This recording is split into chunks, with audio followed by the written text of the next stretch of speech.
Welcome to the deep dive. Mm-hmm. We're here to plunge into the sources on our desk and really get you up to speed, make you genuinely well-versed. That's the goal. Today we're tackling a book that, well, it didn't just question urban planning, it basically turned it on its head.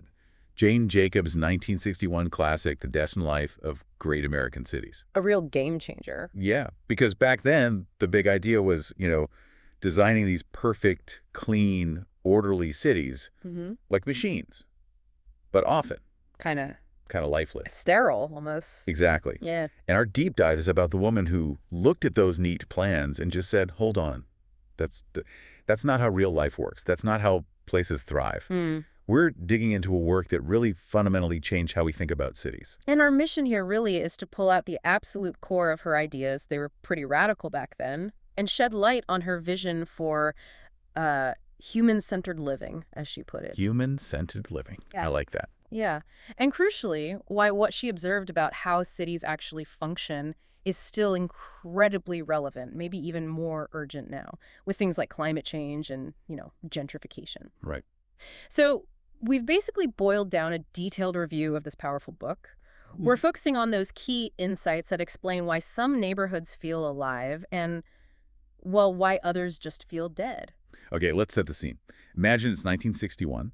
American cities are going through massive changes, often called urban renewal. Optimistically called that, yeah. Right. But on the ground, for lots of communities, it meant huge disruption. Yeah. You had highways just bulldozing through established neighborhoods. All communities wiped out. Yeah. And these towering high-rise housing blocks replacing, streets where people knew each other. Downtowns were being totally redesigned, mostly for cars, not really for people walking around. It was very top-down, Yeah. very imposing, driven by powerful figures like Robert Moses in New York, Moses. and influenced by architects like Le Corbusier with his vision of, towers standing alone in these big, empty green spaces. Almost like isolated monuments. Sort of, and what Jacob saw firsthand was the real human cost of all this. Planners might have seen, efficiency on paper. Lines on a map. Exactly. But Jacob saw thriving neighborhoods getting flattened, real communities built over generations just gone, people forced out, lively streets turned into these empty, sometimes dangerous zones. Wow. So she wasn't just quibbling about design, she was pointing out this huge gap between the abstract ideals of the planners and the messy, vital needs of actual people living their lives. So she really went after their core ideas then. Oh, absolutely. Systematically, point by point. For instance, she really attacked the idea of superblocks. Superblocks, what are those exactly? Well, planners loved replacing the traditional street grid, lots of intersections with these massive, enormous blocks, often cut off by fast roads. Great. Jacob said this just killed walking. It killed the foot traffic that keeps little corner shops alive. And it cut down on all those casual, everyday chats you have when you bump into people. Right, those little interactions that make a place feel like home. Precisely. You lose that human connection even if maybe the cars move a bit faster. But faster for who? And at what cost? I can almost hear the planners saying, but it's efficient. More room for green space. What was her comeback? Yeah, she'd basically say, efficient for what? Green space that nobody actually uses or feels safe in. For her, the lived experience, the human reality, always trumped that kind of abstract efficiency. Okay. The real efficiency, she argued, comes from a place being used constantly by all sorts of different people. She also went hard against the separation of functions, zoning. Zoning. Still a big topic. Still huge. The idea was, okay, housing goes here, offices go there, shops are over there, all separate. Neat and tidy. Right. But Jacob saw this as sterilizing neighborhoods.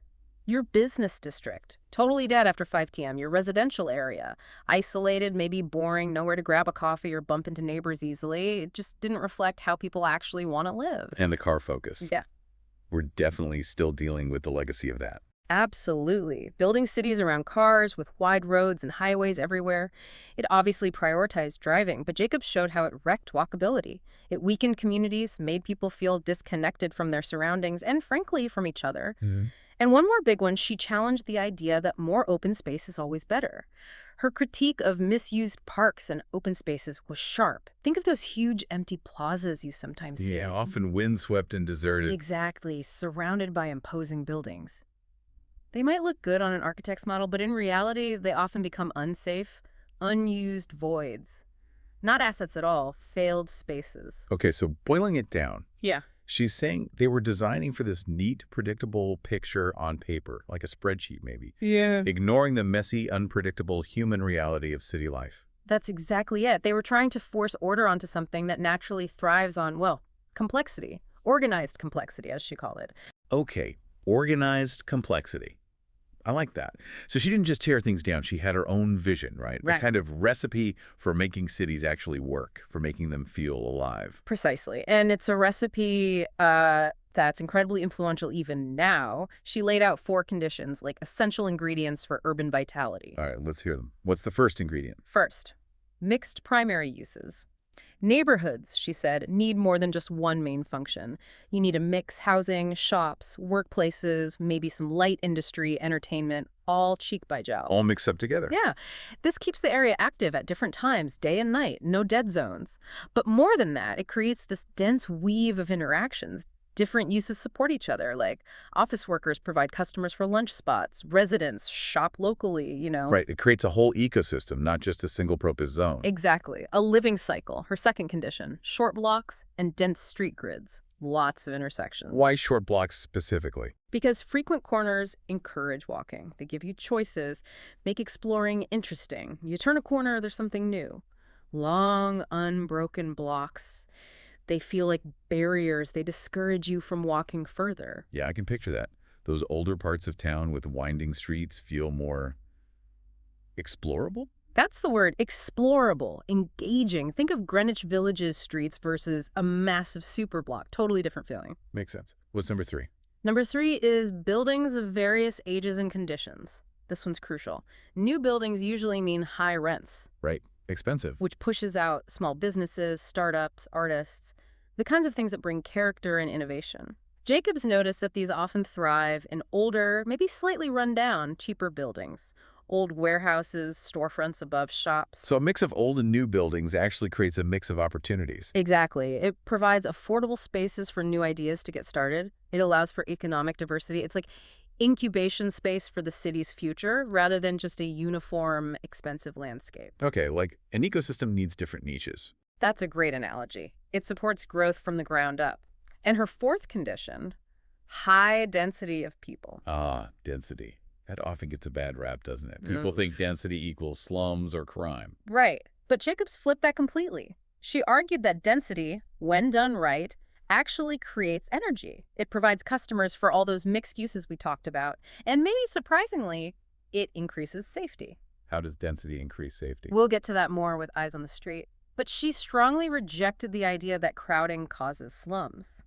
She argued it's the lack of economic diversity, the lack of mixed uses within a dense area that leads to decline, not the density itself. Interesting. So density is a tool, maybe even a positive force, if you combine it with those other 3 conditions. Absolutely. It fuels the vitality. When you have all 4 mixed uses, short blocks, mixed-age buildings, and density, that's when you get her organized complexity, this dynamic, self-regulating urban life. That really challenges a lot of assumptions. Density is a feature, not a bug.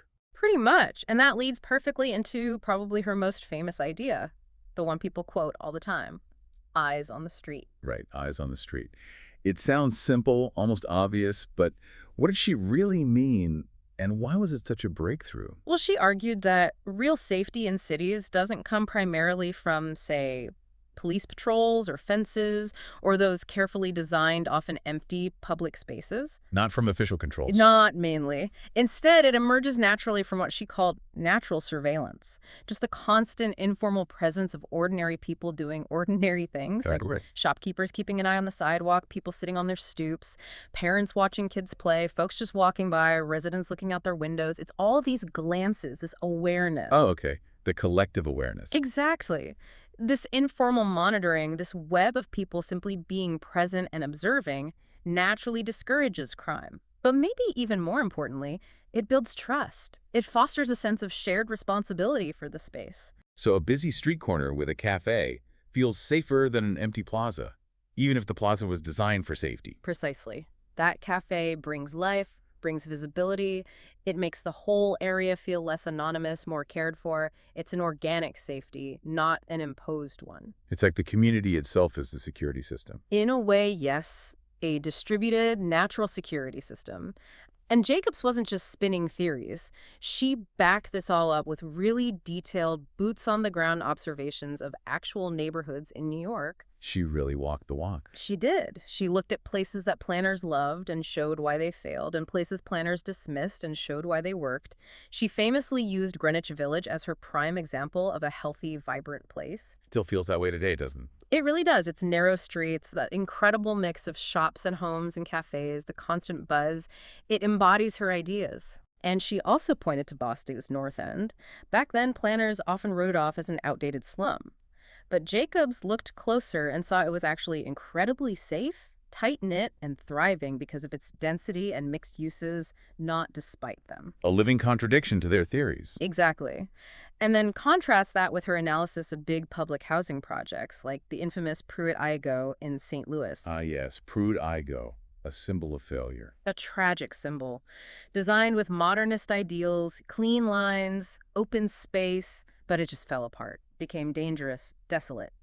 Jacobs argued this wasn't some random accident. It failed because it lacked mixed uses, it killed street life, it isolated people, it lacked all the ingredients for a real community to form. It really makes you think, doesn't it? How often do we design things for people without truly understanding how those people live, what they actually need?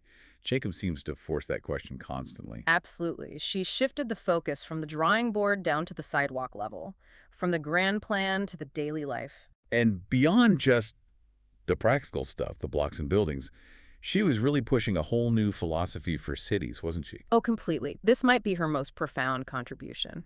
She argued cities are not machines. You can't just engineer them perfectly from the top down. They're more like, what? More like living organisms. They evolve, they adapt, they change organically over time.